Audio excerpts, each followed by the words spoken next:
I'm proud to call myself the space plumber. I like to say that it is probably the most important piece of equipment on board. It was just an issue, I think, of sitting for a long time and needing a little time to warm up, a priming issue. But we did originally think that there could have been potentially something fouling up the motor, and luckily we are all systems go. Astronauts, they're just like us, plumbing away up in space. Everything, though, has higher stakes up there, including the clogged toilet. Could be pretty bad for them.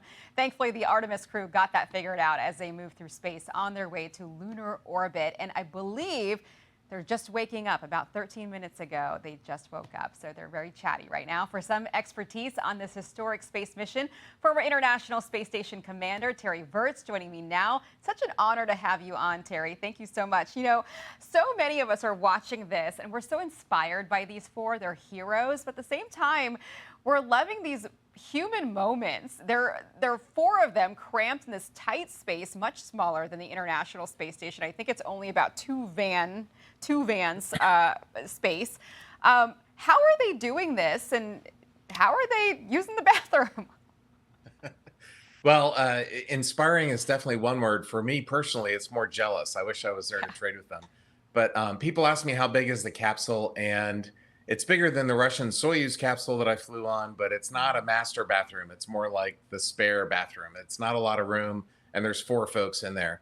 The good news is in weightlessness, when you're in zero G, quote unquote, you can use the ceiling, you can use the walls, and so it opens up a lot more space. But yeah, these guys are 10 days.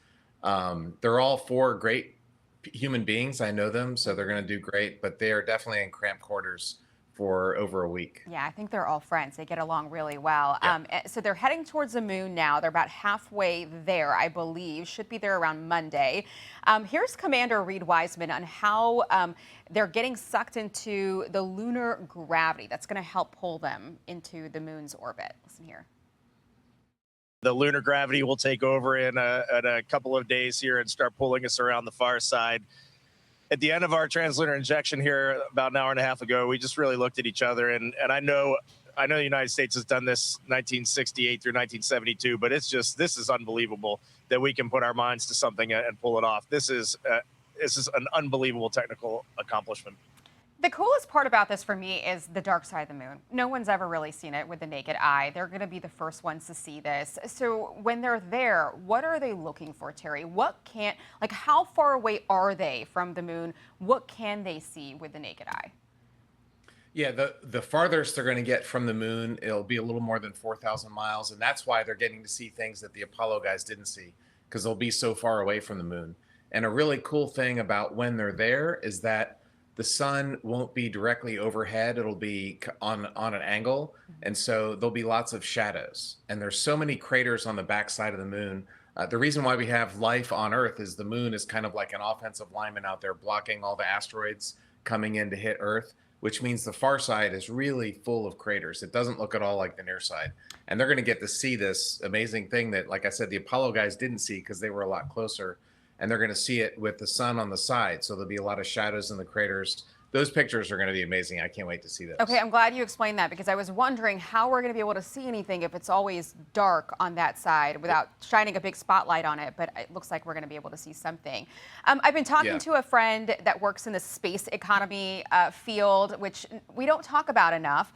You know, we know that this mission is a big part of getting us to Mars eventually, but we also are going to do some really cool things on the moon. We could mine helium-3. We could create a whole new class of drugs up there that are made in zero gravity. Talk a little bit about that before we go here, to help people understand why it's important to have a base on the moon.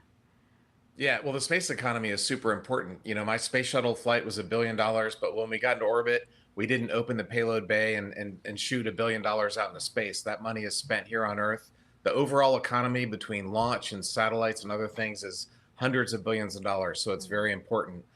Mining resources on the moon is a potential. Doing data centers on the moon. A friend of mine has a startup that wants to do data centers on the moon. And at first I rolled my eyes, and the more I got into their business plan, there's a lot of reasons to do that. So there's a lot of activity that humans can do in space, in orbit, also on the moon, maybe eventually beyond, that you just can't do on Earth. And so it's not just astronauts going to have fun or the government funding the Hubble Space Telescope, something like that. there's actually money to be made here on Earth. There is, and there's no treaty currently when it comes to the moon. There's no property rights. There's none of that. So it's really important for us to get there first because private companies now, right? It's a race not just for governments, but private companies want to get up there as quickly as possible. And it's very important we get up there before China, right?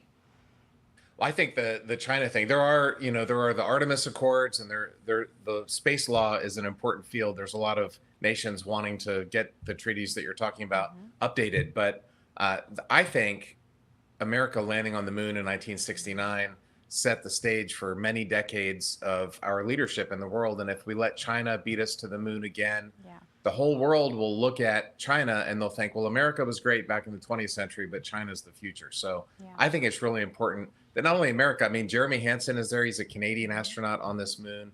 I think the freedom-loving nations of the world need to come together and make sure that we don't allow the Chinese Communist Party to beat us there. Well, someone asked me the other day, why do we have a Canadian up there with us? And I said, big picture. You got to think big picture. We want to do this with our allies, with our friends, because we want to get there first and establish ourselves up there first. And we need everybody's help. Terry Virts, thank you so much. I could talk to you all day. I love this stuff. Great to see you. Happy Easter. It's great stuff. Thanks for having me on. You got it. Hey everyone, I'm Emily Campagno. Catch me and my co-hosts Harris Faulkner and Kaylee McEnany on Outnumbered every weekday at 12 p.m. Eastern, or set your DVR. Also, don't forget to subscribe to the Fox News YouTube page for daily highlights.